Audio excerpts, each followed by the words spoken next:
Sudah lelah afirmasi? Berhenti dulu yuk.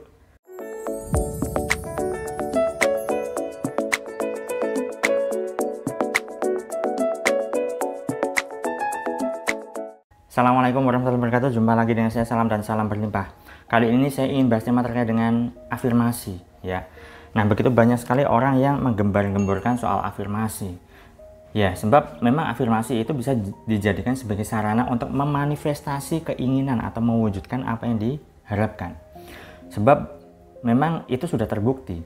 Namun sayangnya tidak semua orang itu menggunakan afirmasi itu berhasil. Ya. Nah, bukan soal afirmasinya atau kalimat afirmasinya, tapi soal batinnya. Kondisinya seperti apa begitu.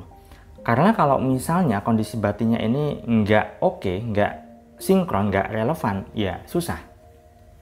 Itu sebabnya kenapa banyak juga orang yang sudah melakukan afirmasi macam-macam, ya, tapi nggak terkabul-terkabul. Ada yang merasa bahwa afirmasi ini, wah kayaknya nggak cocok, ya udah ganti afirmasi lagi. Nggak cocok lagi, ganti afirmasi lagi. Nggak cocok lagi, ganti afirmasi lagi. Dan seterusnya. Sampai capek, sampai lelah. Ya. Karena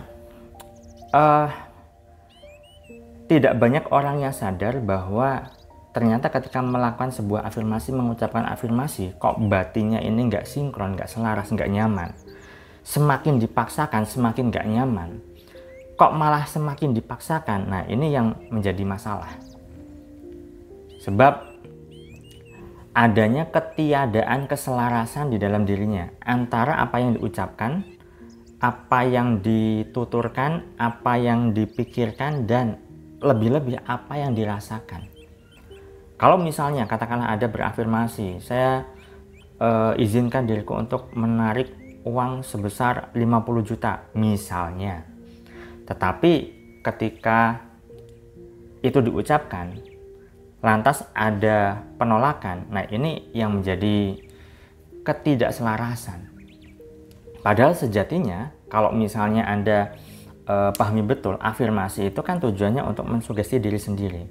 Sayangnya dari kita itu kebanyakan adalah di Indonesia, yaitu afirmasinya itu untuk mencapai goals, ya, ataupun target. Padahal ketika untuk mencapai target, mengucapkan sebuah kalimat afirmasi itu, ya, bisa saja itu rentan terhadap penolakan. Maka dari itu yang namanya afirmasi kalau di barat sana, ya, di luar sana, itu hanya mengucapkan sebuah kalimat afirmasi yang tidak ada targetnya. Misal, ya Allah, aku izinkan diriku berlimpah. Ya Allah, aku izinkan kemudahan, hoki, keberuntungan menyertaiku. Misal seperti itu. Jadi hoki, keberuntungannya itu kan nggak ada target. Hokinya berupa apa, ya, keberuntungan berupa apa, ya. Sebab ketika semakin ditargetkan, semakin ada penolakan. Nah, ini berarti tidak ada keselarasan. Nanti bisa gagal afirmasinya. Atau bisa saja, ya, yang kedua adalah Anda terlalu mengejar, Anda terlalu menggenggam, pokoknya harus tercapai, pokoknya harus berhasil, pokoknya dan pokoknya. Nah, ini juga yang menjadi persoalan, ya. Nah, sebenarnya saya sudah membuat sebuah kenapa afirmasi bisa gagal di video sebelumnya, tapi di sini saya tegaskan kembali. Sebab banyak sekali orang yang mereka itu seolah-olah menggembar-gemborkan afirmasi, mendewa-dewakan afirmasi, dan seterusnya. Bahkan ada yang tidak paham tentang afirmasi, ya. Jadi ada yang bertanya ke saya seperti ini, kalau misalnya saya punya keinginan X, itu afirmasinya seperti apa, ya. Atau bahkan salah kaprahnya adalah, kok hidup saya jelek terus, ya, apakah saya setiap hari berafirmasi yang tidak saya sadari dan itu berdampak pada diri saya. Nah, itu kan nggak paham afirmasi, ya. Jadi afirmasi itu kan sebuah kata-kata yang disusun sedemikian rupa yang tujuannya untuk mensugesti diri sendiri. Tapi kalau misalnya untuk hidupnya seperti ini, itu bukan soal afirmasi yang diucapkan setiap harinya, tidak. Ya, karena sejatinya afirmasi itu kan harus kalimatnya tersusun dan itu adalah positif. Tujuannya untuk memberdayakan diri.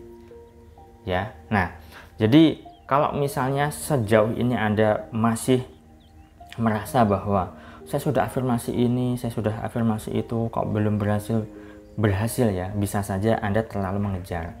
Anda terlalu melekat, Anda belum bisa berserah, Anda belum bisa melepas kemelekatan. Karena poin pentingnya untuk bisa mewujudkan apa yang kita inginkan adalah yaitu let go. Ya. Let go artinya adalah kita serahkan hasilnya pada Allah, pada Tuhan.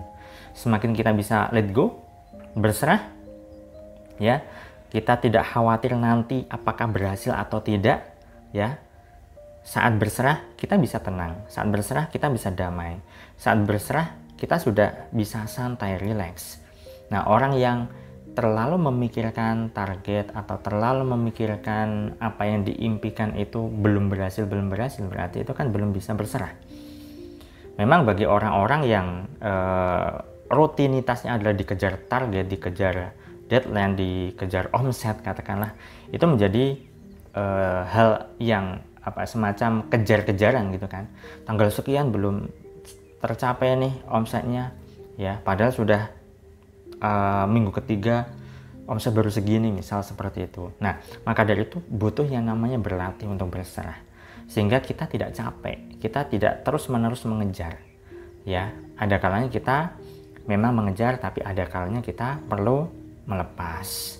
Ya, semakin kita bisa melepas, semakin kita bisa berserah, insya Allah kemudian bisa kita dapatkan. Saya rasa itu yang bisa saya sampaikan, semoga bermanfaat. Saya salam dan salam berlimpah. Assalamualaikum warahmatullahi wabarakatuh.